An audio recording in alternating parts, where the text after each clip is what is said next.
Just remember that if someone has an irrational response to your opinion and your needs, that is a reflection of them, not you.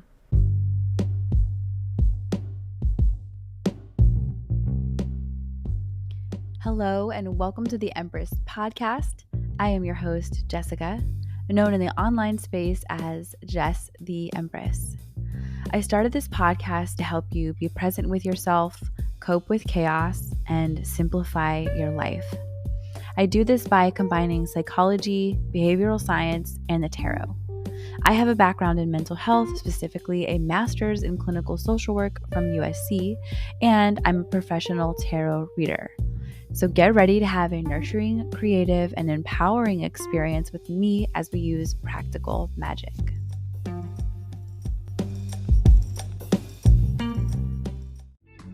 Hey love, before we get to today's episode, I want to ask you to rate and review my podcast.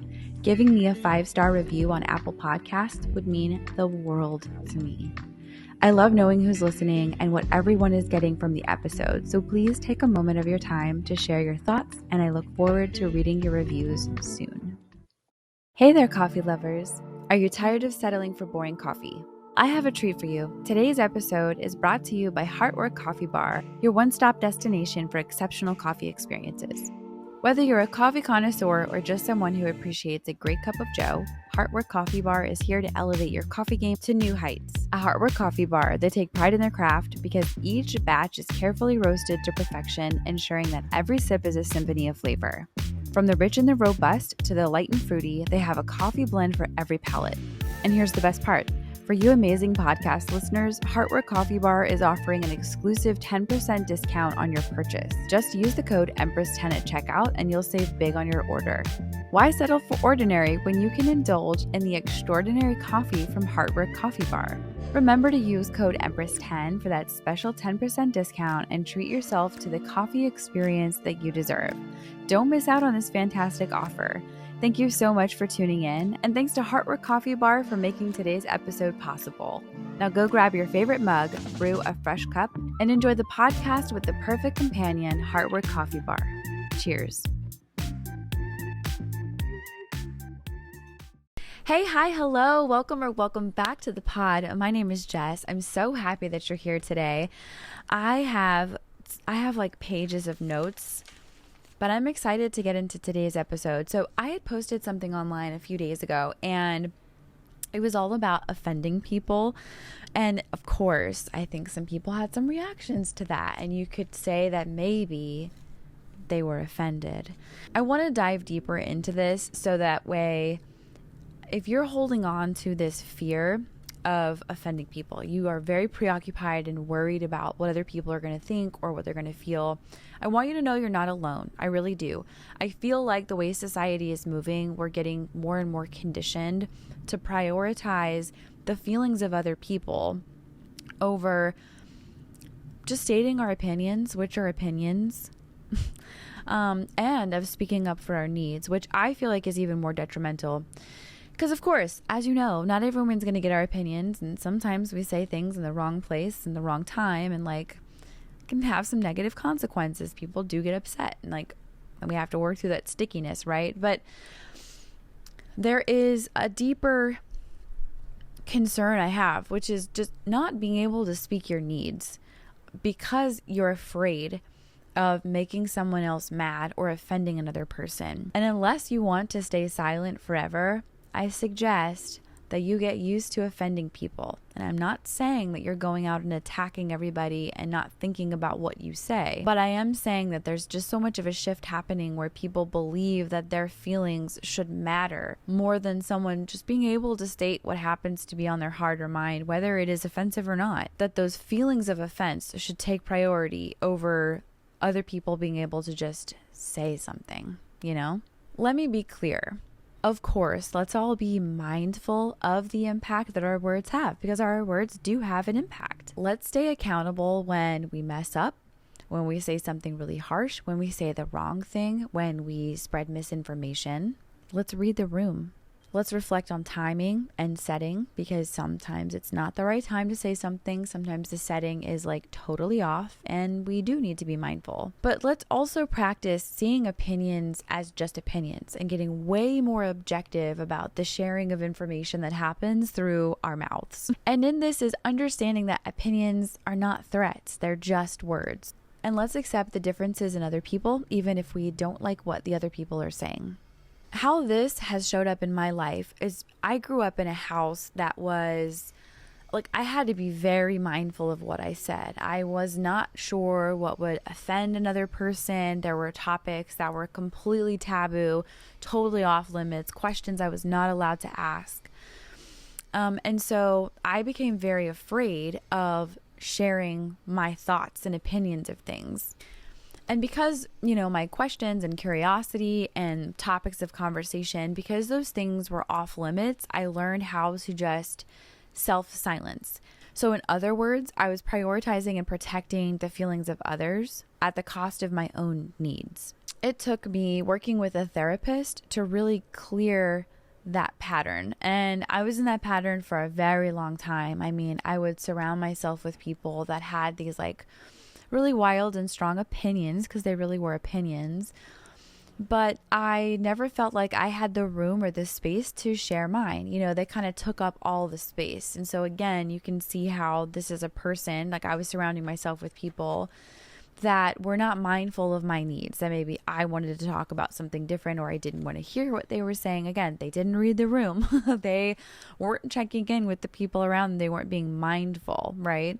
And then a similar thing happened in my marriage, where I just learned how to put all of my needs on the back burner and really not even state them, because they would be met with a lot of dismissive energy, like it just wasn't important, or this person would actively tune out what I was saying. And then if I did assert my needs again, it became like a big deal. Like I shouldn't be asking for so much, like I want too much stuff. And it's interesting how the basic needs become too much. Like you and I are here to prioritize them as a basic need. Communication is a basic need among humans, right? Being able to strengthen your mind is a basic need among humans. Emotional intelligence, basic need among humans. And so for those things to be squashed and for you to just go into overdrive like I did and just like assume, there's no room for my needs here in every situation, it's like very bad. It's so detrimental for your growth. Like I'm really passionate about this topic because of everything that I've gone through. And like, I know if I've gone through it, there's other people going through it as well.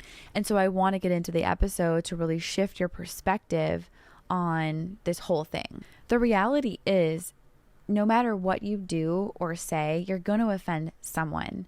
And sometimes it's like what you don't do and what you don't say will offend people.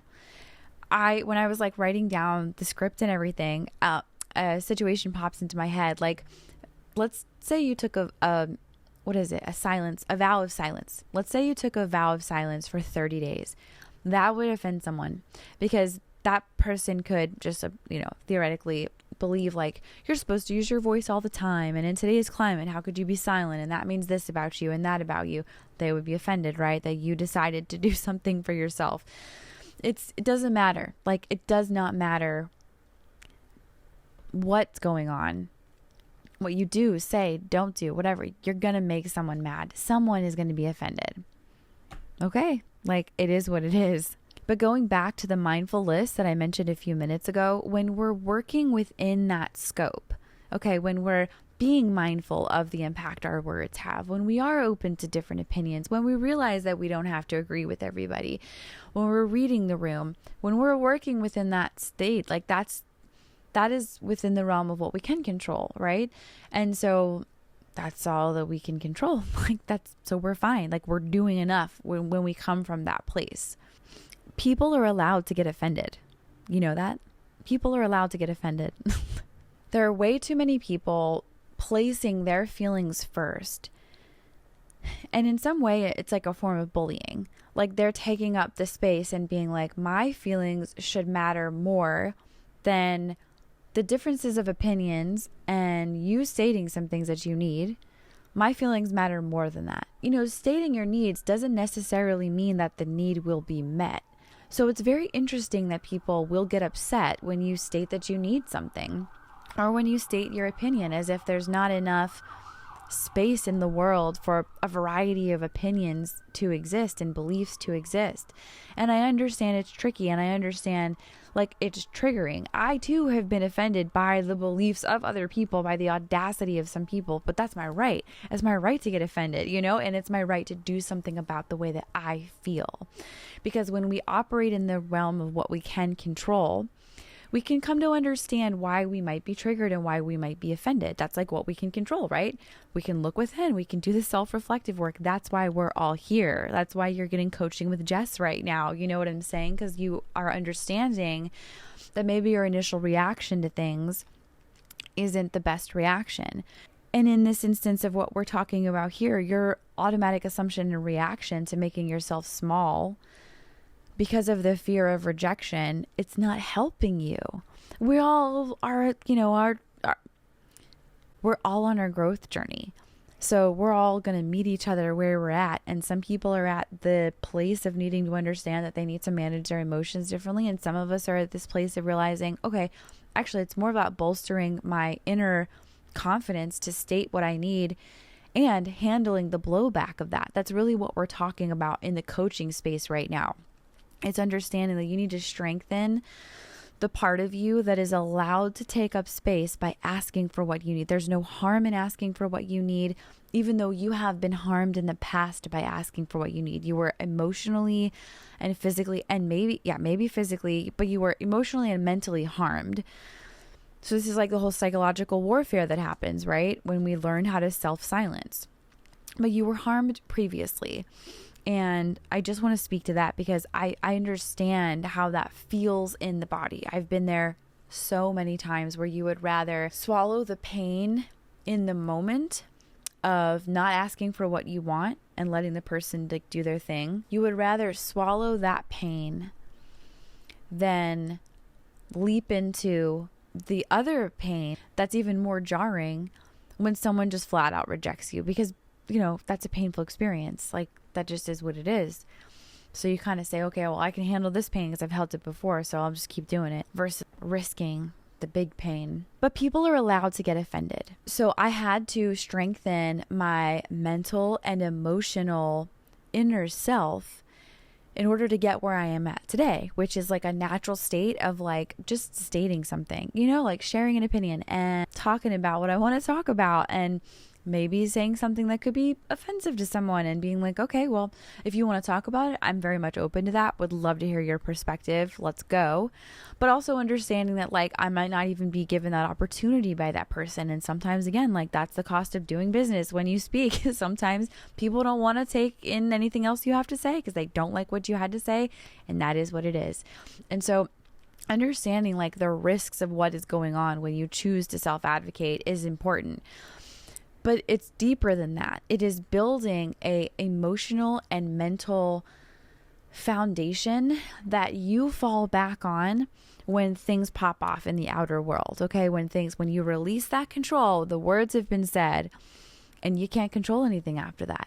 You can control how you respond and how you engage, right? But how other people take your words and your opinion is on them. And you need to drop into a place of observation, which again is something that I practice. And I also practice it with my clients. Like we do modeling and we do breathing and everything together to really concrete the mind. And like I said, again, at the top of the episode about being objective, we have to objectively see the defense in other people. Them getting angry immediately, them rushing to judgment, name calling, or them just shutting you out and ignoring you. It doesn't even have to be that dramatic. That is an observation, that is information that we learn how to breathe into and watch and say, okay, like these are the facts. And then we choose, what do we want to do with this information? And typically we're choosing to detach because it's a safe assumption that this person feels like they need to protect themselves, and that's their way of protecting themselves is by lashing out, trying to shut you down, manipulate you, whatever. Or that their defense mechanism is just to walk away and disengage. Also, okay, like it is what it is. So another mindset shift we're doing is radical acceptance, of just accepting that you said it, things are happening, We're looking at what's happening and we're saying, okay, I accept this and here's what I can do about it, if anything. But like, you have a right to advocate for yourself. You have a right to share your opinion. Sometimes your needs and your opinions clash with other people. And when we can remember that, and when we can sink back into that memory time and time again, we're strengthening our emotional resilience to differences in the moment, and we're strengthening our mental resilience to clashing in the moment. Because before we would spiral, right? We would make it about us. We would tell ourselves all these stories about how our needs don't matter. And now we can just exist in being like, oh, well, okay, well, it is what it is. And my needs still matter. We're never like lessening that at any point in the now moment of like sharing our truth. And so this is a reason why we practice our breathing and our accepting the moment, like just really being present in uncovering everything that is. The other thing too to really understand is that the pain of that rejection sitting in your body time and time again is typically what's active in the present moment, where you're advocating for yourself and you're kind of like waiting for that person to respond. You know, you're sitting in the discomfort of taking that leap of faith. That feeling of almost anticipation of being rejected or worry that, you know, you can't handle the blowback, that is alive from all of the unmet times when we were younger. I'm working now with some of my clients to help strengthen their ability to really regulate the wave of emotion that they go through when they step into that next level self of advocating for what they need and stating their opinion. And the thing is, like with practice, it gets better and better and better, which is the good news here because it's a skill. It becomes normal. It becomes normal and natural for you to state your opinion without feeling that anxiousness and that tension in your body, which is so, so freeing. And then from there, they're able to better manage when there is a miscommunication and when there is an opinion that isn't, you know, met really well, or when they're just flat out rejected.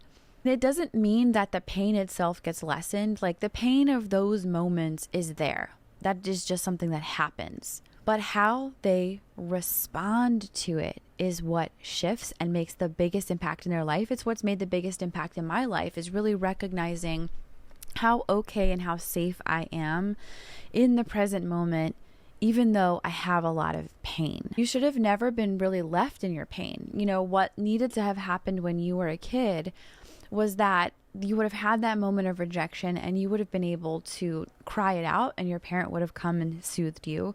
Or if you were verbal, you would have been able to give some indication of what was going on, of how you felt. And your parents, again, or caretakers, whoever, would have come and helped co-regulate and soothe you. And then you would have worked on releasing the pain. But since we can't go back and change the past, we need to do that with ourselves. And again, since we had that mental and emotional conditioning to just shrink, we now need to step into the mental and emotional conditioning of expanding in those moments, of taking up space, of understanding what's going on within our own mind and our own body, and how we can continue to be present without the stories. So the activities that I want you to practice this week are really noticing when you're afraid to speak up, or whether or not there's like even any evidence that you should be afraid. So let's say, for example, you have a decent relationship with the people that you're, coworkers with or whatever. Okay, so instead of assuming that like your needs are not important, no matter how small they are, I want you to go ahead and like state your needs and state your opinions. And let's just stick with the small things. So for example, it can be like, oh, hey, can you pass me that pen? A coworker is doing a coffee run, and instead of being silent, you're like, actually, yeah, I'll just take a black cup of coffee. You know what? I'm going to even say, even if you don't want a cup of coffee right now, I just want you to get into the habit of actually stating something you need when other people are offering, or there's a clear window of invitation where you're going to be open and accepted. And also something like, I think the weather today is blah, blah, blah. State your opinion. Just remember that if someone has an irrational response to your opinion and your needs, that is a reflection of them, not you. So what you're doing when you share the small things is creating and strengthening evidence in the present moment of how you can just be okay. And it can be very natural and very normal for you to just state what you need. If you happen to be rejected, just breathe into that. Really feel where it is in your body and intentionally let go. Just feel that releasing, feel that energy subsiding. But deep breathing is very key in this place. Because what you need to notice beyond the trigger and beyond the pain is a still feeling underneath all of it where you're okay. There's a center in your being somewhere and you're really feeling into where that exists. But what really mattered within this whole interaction was you stating what you needed. That is what mattered most. That is the real healing that you're asking for. And you're in control, like this is something that you can control. Again, if people respond how they respond, like that's whatever, that's on them. The pain of rejection won't last as long as it used to, I promise, when you practice upping your skills. But then also just remembering, like, people have a right to be offended, and what they want to do with it is their responsibility. It's not your responsibility to manage, again, the irrational, angered, ridiculous responses of other people. And we know safe people when we're around them, right? We can have dialogue. We can have misunderstandings without negative consequences, without more mental and emotional harm, physical harm being done to us. And so I think when, again, we're in safe settings and we're around safe people, just really continuing to practice the sharing of this, it will help so much when you are facing the tougher moments of real rejection and stuff like that. I really don't want you to play small. I want you to say the things that you need. And I want you to feel comfortable stating them and really being able to fall back on your own inner confidence, knowing like, yep, I said what I said. I can handle the consequences of whatever comes after. And consequences can be both positive and negative, but you feeling good within yourself, that is what I want to see strengthened within all of you. So go ahead and take this week to practice building this skill, because the more you practice, the better at it you get. And of course, I'm here for some one-on-one coaching, so don't hesitate to hit me up. As always, I love you, and I'll talk with you soon. Bye.